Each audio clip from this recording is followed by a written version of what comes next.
Shalom. Call Haloyamla, Yahweh, Bahasham, Yahweh Shai, Bahasham, Bachak Kodash. Barakta Yahweh, Barakta Yahweh Shai, Barakta Bachak Kodash, Bahasham, Yahweh Shai, Bahasham, Bachak Kodash. Shalom, a double honors to the elder apostles, a great millstone. Shalom to the elders in the Akim and the Akwath of the elect. Shalom. I just want to go into a quick video entitled, This is Why Esau Don't Want Us Knowing Our Nationality. Because Esau, he pays billions of dollars to keep our identity hid. And, this is the greatest identity theft of all time. And, through the power and spirit of Yahweh, Hashem, Yahweh Shai, it was prophecy that we would lose our identity and then come back into our identity in these last days. And Esau knows, he's terrified, with the elites, the average so-called white person, Edomite that you that you come across on a day-to-day basis, they don't know what's going on. But the wicked elites that rule the society, because what Job 9:24, the earth is given into the hand of the wicked. So they're the ones that understand these things, understand that the Bible is that it is our existence, and every nation is inside the Bible, and everything is, all existence is told through the Holy Scriptures, and our nationalities is in the Bible, right? And they know the nationality of everyone on the earth, the wicked elite, the so-called white, right? The so-called white, the white elites, and all the allies of the other heathen elites as well throughout the earth, and they know they must keep us down so that they can thrive and rule. So we'll start at Hosea 1 and chapter 1, verse 10. Yet the number of the children of Israel shall be as the sand of the sea, which cannot be measured nor numbered. So there's no such thing as us being minority. That's a crafty scheme and plot from the serpent to make us feel that we're inferior and that we're lesser than him, but we're actually the majority. And it shall come to pass that in the place where it was said unto them, Ye are not my people, there it shall be said unto them, Ye are the sons of the living power. So that was the prophecy that we lost our heritage. But then after 3 days and a half, beginning around 1619, that 3 days and a half is 350 years. And around 1969, 350 years later, three days and a half, as the prophecy states from the Most High, we will begin to awaken back to our identity.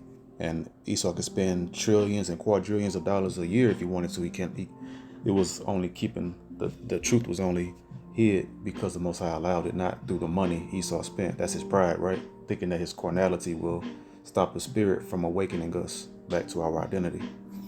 In verse 11, then shall the children of Judah and the children of Israel be gathered together. And what's that going to? That's us awakening back to our identity. Over here in Babylon the Great, chiefly, this is where we're highly concentrated over here in the Americas. The northern and southern kingdom are back together, and we're oppressed together under Esau Edom.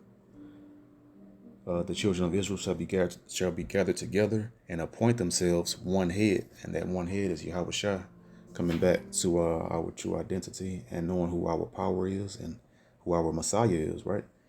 And their true proper names: Yahweh, the Almighty Power, Yahweh, our Heavenly Father, and our Messiah, Yahweh Shai, our deliverer that will come at the appointed time by our Heavenly Father, Yahweh, and appoint themselves one head, and they shall come up out of the land. And what land is that? America, Babylon the Great, and also the four corners that our brothers are also scattered throughout. For great shall be the day of Jezreel, and that's a nickname, for Israel. And that's going to be a great day because that's the day of the Lord.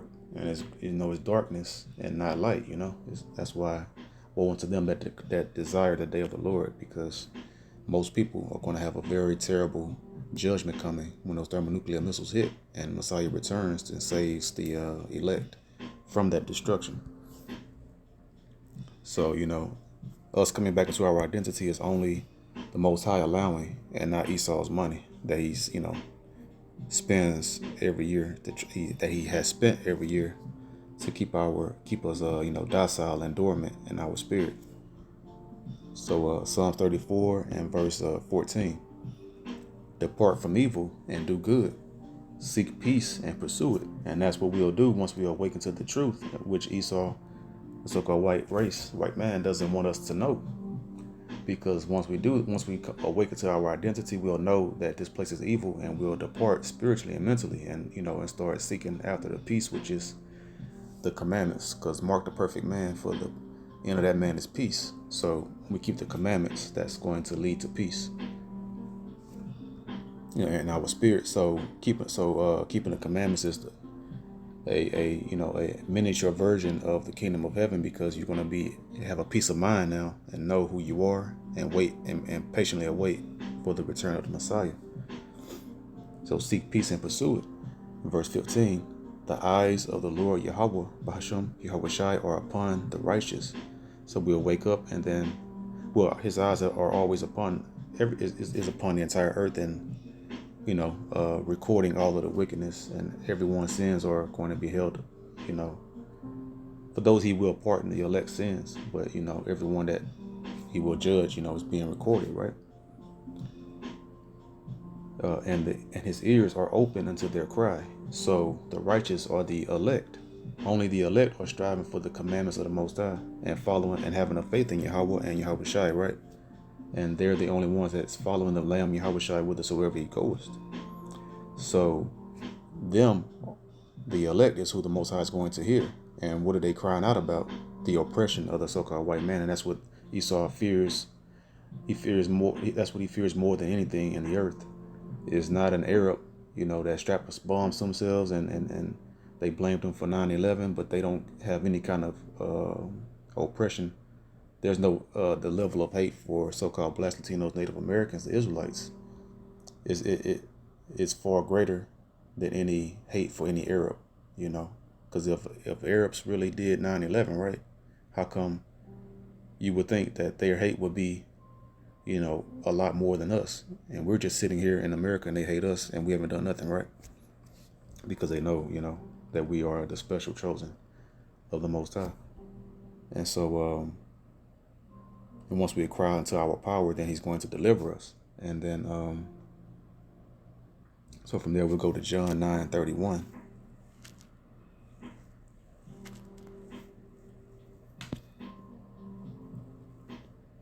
Now we know that Yahweh, Bahasham Yahweh Shai, heareth not sinners. But if any man be a worshipper of Yahweh, and doeth his will, Bahasham Yahweh Shai, him he heareth. So that's that departing from evil and seeking peace. And we doing the will of the Most High and following the Lamb Yahweh Shai, right? So that's he's going to hear him. He's going to hear them. And then when they cry unto him, because they're going to be in great oppression. We're in great oppression right now, right? Awakening back to our identity, and then when we cry to the Most High, he's going to hear our cry, and he's going to stand up and bring down judgments upon those that are hating us and who are destroying us. So Psalm 34 and 16, the face of the Lord Yahweh Bahasham Yahweh Shai is against them that do evil. And who does evil? Who pushes evil? The so-called white race. Everywhere we look, everything he does is pure wickedness that he pushes in the earth. It's the vibration of Satan to cut off the remembrance of them from the earth. So anyone that's doing wicked, and we know who the wicked nation, there's a lot of wicked nations and wicked people within every nation, but the standard of wickedness comes from the white nation, so-called white nation, right? The Edomites, because they're the ones that's ruling everything, and everything is wicked, not because of, and it's under his rulership. This is on his watch that the earth is terrible and sinful, right? So the Most High is going to cut them out of the earth for their wickedness, because that's their only desire is wickedness. Nothing righteous come from them. They're a great pollutant in the earth. They're the pollutant to righteousness. Obadiah 1 and 10. For thy violence against thy brother Jacob, shame shall cover thee, and thou shalt be cut off forever. So they're going to be cut off forever. That means they're going to die off forever.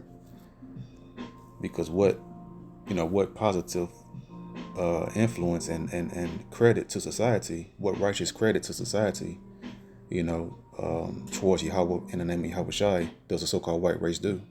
Nothing. They want everyone to look into them for advice and counsel instead of the Most High, right? That's the ultimate, blasphemy and profanity of the so-called white race, starting with their elites that know it, the true order of society, through the Holy Scriptures. Let's see.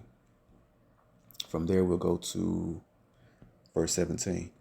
The righteous cry, and the Lord Yahweh Bashem, Yahweh Shai heareth, and delivereth them out of all their troubles. So we have trouble surrounding us on every side. And as part of the curses, we will go out one way and flee 7 ways, because there's troubles all around us. Everywhere we go out, the embattlements of the city. Oppression is for the Israelites at every turn, and that's by design by the wicked elites that set up this bubble of oppression over here in Babylon the Great and throughout the 4 corners as well, right?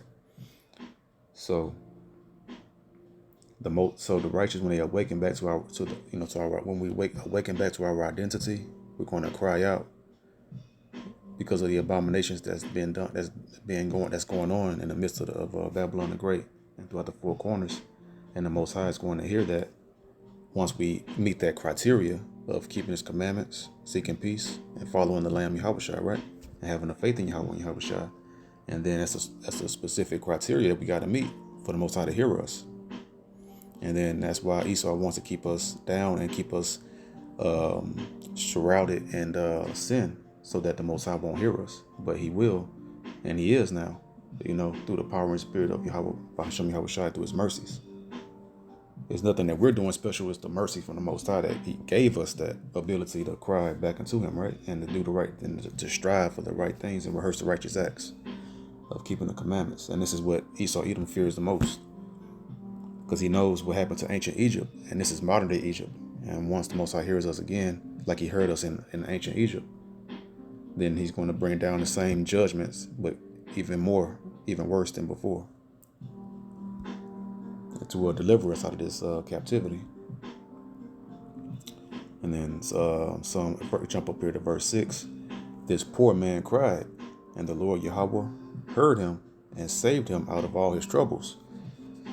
So who's the poor man? The Israelites, because we're at the bottom of the economic systemic totem pole, because that's what they have a thing called systemic racism and oppression. We have that glass ceiling, because Esau he created the economy here, and he made sure to put the fix in where we can never truly strive and have success here, because this isn't our rest. This is our place of our oppression and our chastening from the Most High, which is righteous and just.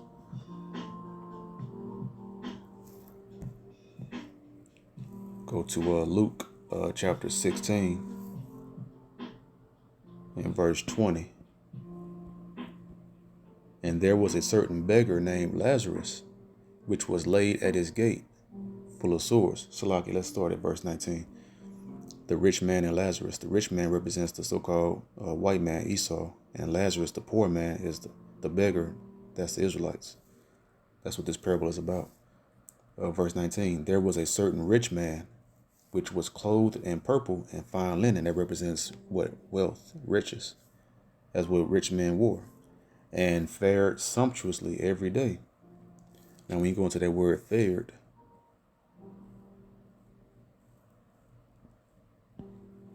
he fared sumptuously. So, to gladden, make joyful. Okay, and the word here is the Greek word is euphrano. So it sounds kind of like it might be a derivative of euphoric, because he's in his heaven right now. I'm think in the spirit, I'm seems like that might be euphoria or euphoric, because when you're in a state of euphoria, right, it's a very happy state. It's just a very happy mental and spiritual feeling of just gladness, and that's what it say, to glad and make joyful, to be glad, to be merry, to rejoice. And that's what we're going to do in our kingdom, in the kingdom of heaven, of Yahweh B'Hashem Yahweh Shai. And that's what happens when you have your kingdom. You rejoice. And Esau, he created his kingdom here in Babylon the Great, slaughtering the natives, our northern kingdom brethren, right? And got the southern kingdom to build his heaven, to build his country in America. So that's what they're doing, and that's what they're faring. They're rejoicing and sumptuously. Let's see. So they're making merry right now, right? So let's go real quick to Revelations 11. That rich man. That's that parable. That's how you know it's a parable to Esau Edom, because that's what he's doing today here in Babylon the Great. Revelation 11 and 10. And they that dwell upon the earth shall rejoice over them. Who? The heathen over the Israelites. They're going to rejoice over us and make merry. They're faring merry. You know, they're making merry right now. And make merry and shall send gifts one to another, because these two prophets tormented them that dwelt on the earth.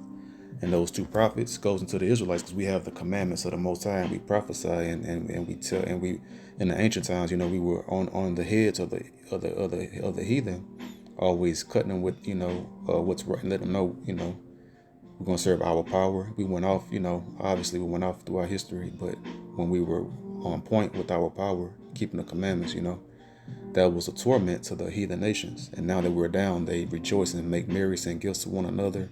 And that's what they're doing at the United Nations. That's why they have the UN, the United Nations. They're united, and they're making merry and rejoicing over the Israelites that are destroyed over here in America, Babylon the Great.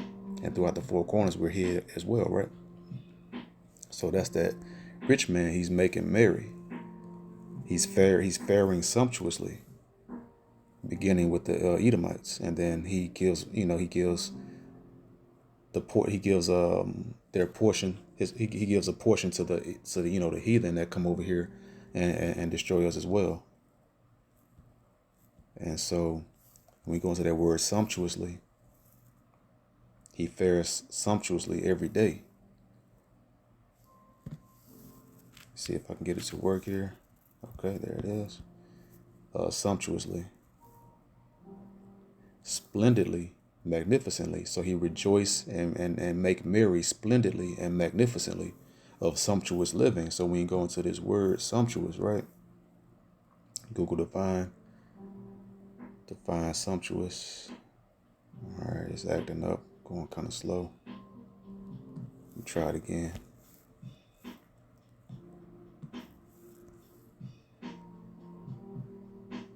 Sheesh. Okay, here it is.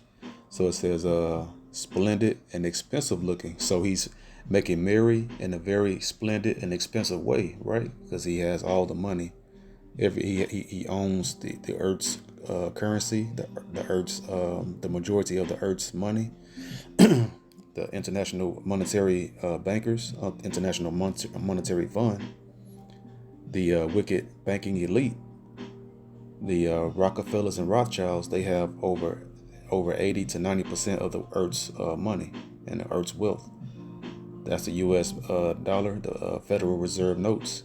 Everyone borrows money from them, and they have to pay it back with interest on it. So they have the Earth's.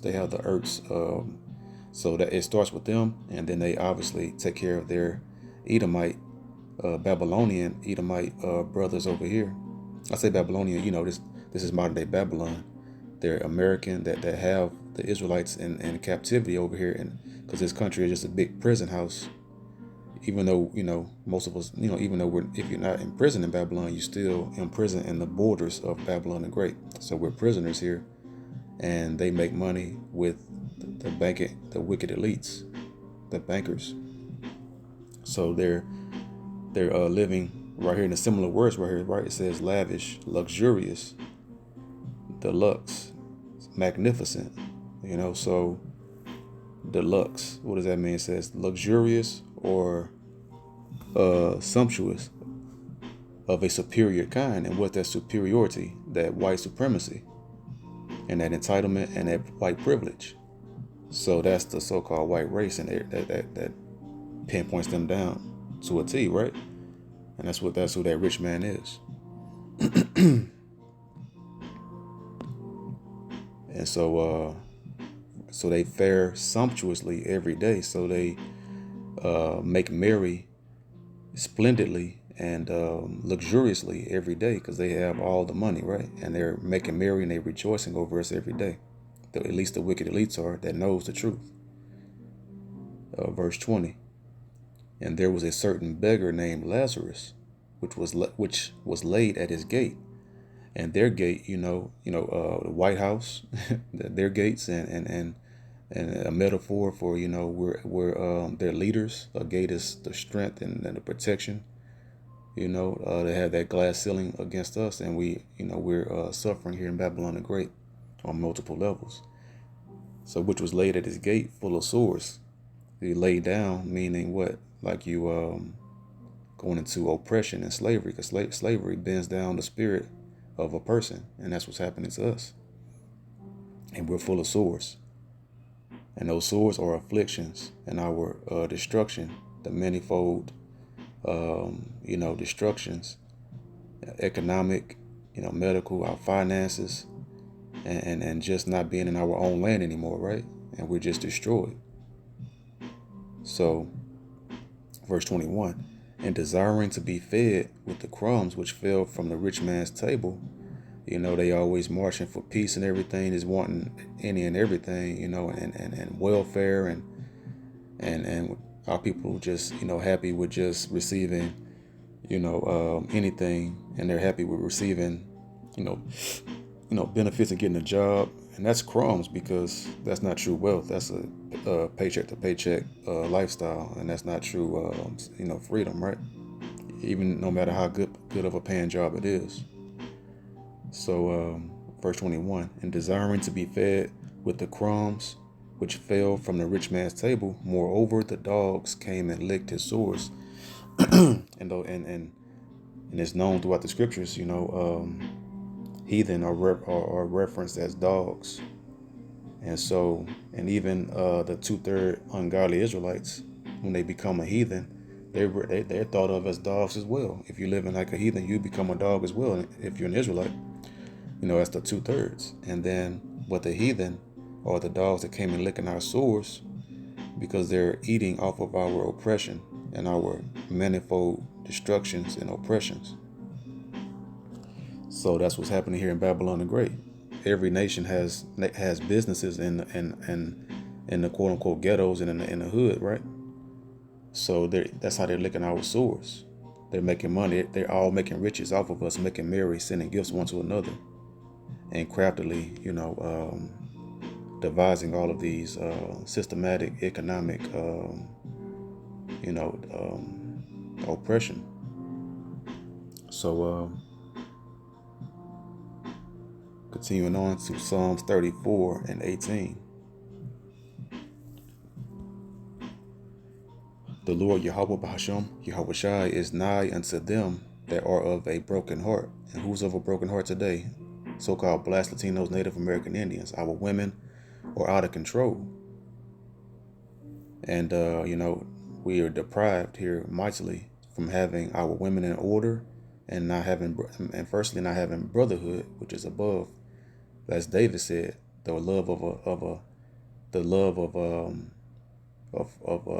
friendship of a brother surpasses the love of a woman, because it goes further than just physical and us doing what we can, providing for a woman, but it's brotherhood. That's greater love than, as Yahweh the Messiah said, no greater love is for than when a man lay down his life, give his life for his friends. And that goes into a man. Only men can be friends. Man and a woman can't be friends, because there's always that dynamic of the sexual dynamic, right? So a woman that says she got men friends, run from her, because that's the spirit of a whore, because no women can truly be friends with a man. Let's see, continuing on. Let's see, where kind of lost my spot here. Okay, yeah, verse 18. The Lord Yahweh Bashem Yahweh Shai is nigh unto them that are of a broken heart, and saveth such as be of a contrite spirit. So when we come back into our power, Esau, this is what he dreads and he's terrified of the most. Us awakening and coming back to our power and crying out and having that broken heart, understanding why we're in this situation now, because we didn't know before the Most High mercifully awakened us back to the truth. through the Messiah, Yahweh Shah, through his blood, right?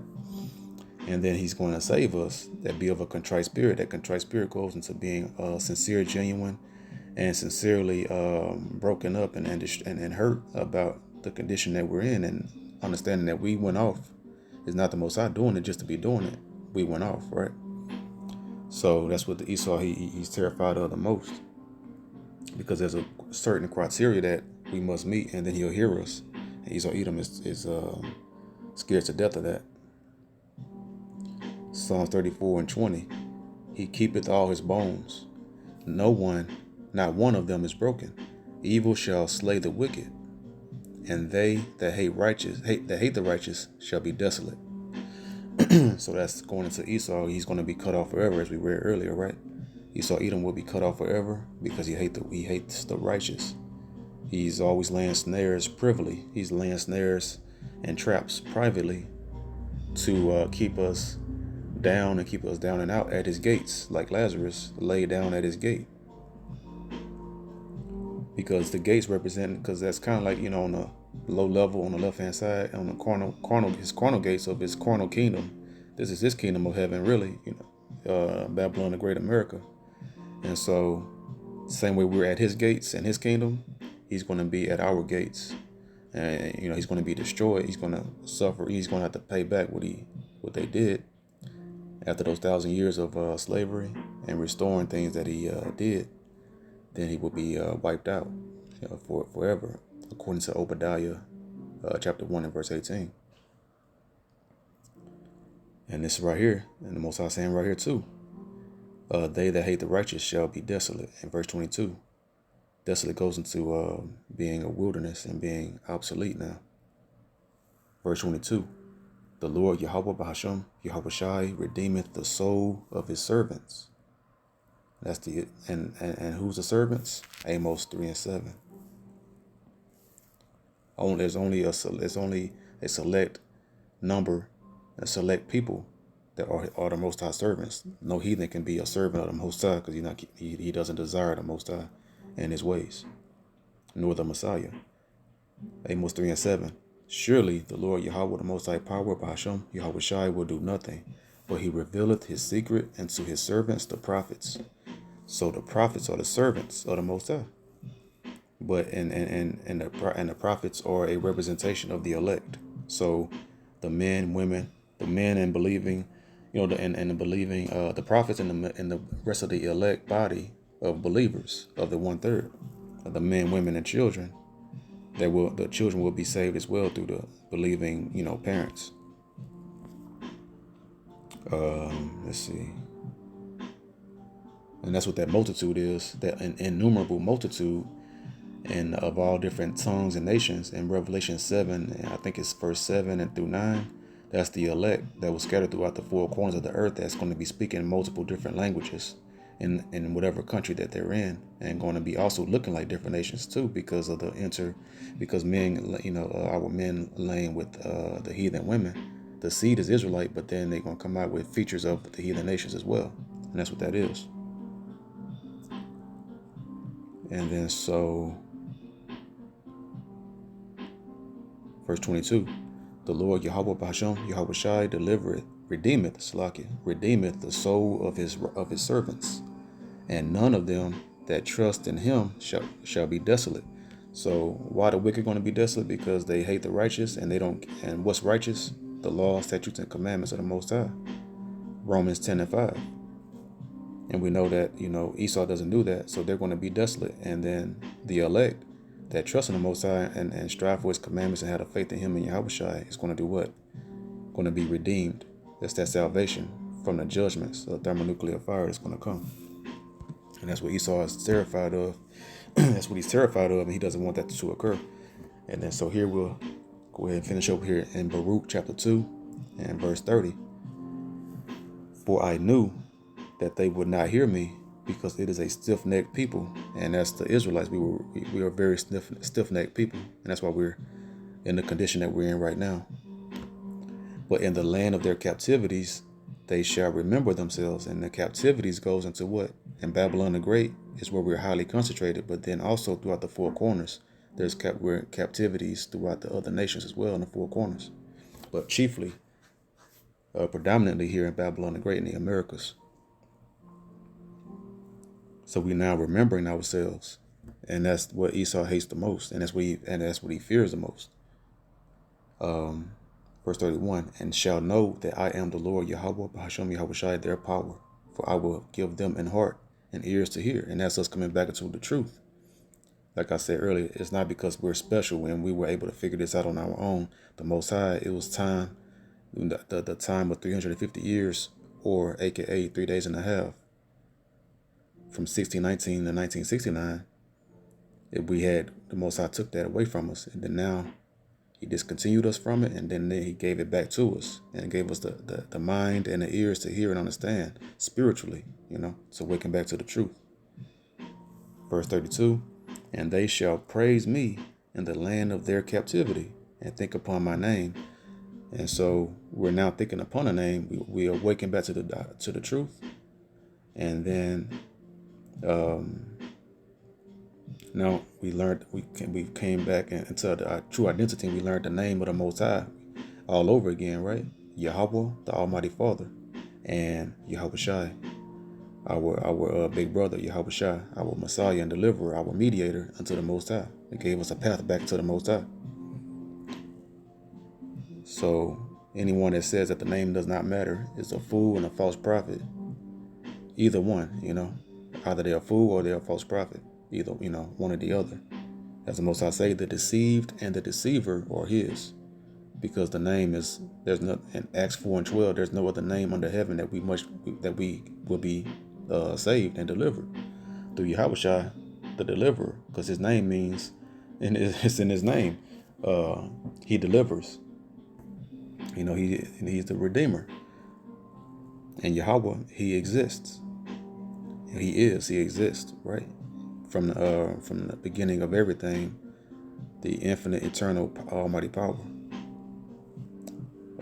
Verse 33, and return from their stiff neck and from their wicked deeds. So we were wicked, and the Most High blessed us, put the Spirit back on us to awaken and to strive back for Him, unto Him and Yahushua again. For they shall remember the way of their fathers, which sinned before the Lord Yahweh Bahasham Yahweh Shai. So, we went off, our ancient forefathers went off, and then we turning away now from evil again, which Esau hates, because he knows that if we turn away from evil, then he's done, and turn back into our power, calling upon the true name of Yahweh and Yahweh Shai, then he know he's finished. The immediate clock for his destruction begins when we awaken back into our almighty power. Verse 34, and I will bring them again into the land which I promised with an oath unto their fathers, Abraham, Isaac, and Jacob. And that shows you that this isn't all for all nations. Abraham, Isaac, and Jacob. And who did Jacob have? 12 sons. Who were they? The 12 tribes of the nation of Israel. So the Israelites are going to get beamed up and brought back into Israel, because that's that prophecy that we will, in Deuteronomy 28:68, being brought into Egypt again, being brought into bondage again with ships. And then what? We're going to get, and we won't see it again. We won't see our land again until the Most High set us back. And this is what the Most High is saying: we're going to get set back forever in the kingdom of heaven, and they shall be lords of it. So we're going to be king. We're a nation of kings and priests, and I will increase them, and the elect, because only the remnant elect of Israel are going to return this time. And how we're going to increase? Being fruitful and multiply, and that means that the elect men will have many wives, and they're going to repopulate the nation of Israel. The 2/3 they're going to be destroyed, when the nuclear missiles come, but they're going to come back through the seed of the elect, and that's how Israel will be increased. Not the whole nation coming back, but the remnant, and then they're going to get increased through the elect. And I will increase them, and they shall not be diminished. So we're going to never be diminished again. We're going to thrive. It's going to be the way the Most High had set up from the beginning. Verse 35, and I will make an everlasting covenant with them to be their power. See, that lets you know that all nations will not be having an equal allotment they're going to be in subjection to the Israelites in the kingdom of heaven. And they shall be my people, only the Israelites, no other nation. And I will no more drive my people of Israel out of the land that I have given them. So we're not going to no longer be going into any more captivities. That lets you know that this is the prophecy in the end times and end days, when the Messiah returns at the time the Most High appoints, and we'll never be driven out again. So we know the land is defiled right now. We know Israel is defiled right now. That land is all barren and stricken, and is flooded with sin and filth and abomination. The pink city, we know what that is. That goes into, right, the rainbow people, right? So alphabet boys and girls, right? So it lets you know that they're going to get driven out and destroyed for their wickedness and filth, and our land's going to get cleansed and purified again. And and that's what Esau dreads the most. And that's why he don't want us knowing our nationality, because everything we just went over is what's going to occur. The wicked going to get cut off forever. The Edomites, Slakia, and the Israelites will get beamed up with salvation and set back in their own land and be increased and thrive forever and ever for eternity under Yahweh and Yahweh Shah. So with that, I hope this video was edifying. The water to the Rachakodash for another video. It's the next video I say. Shalom.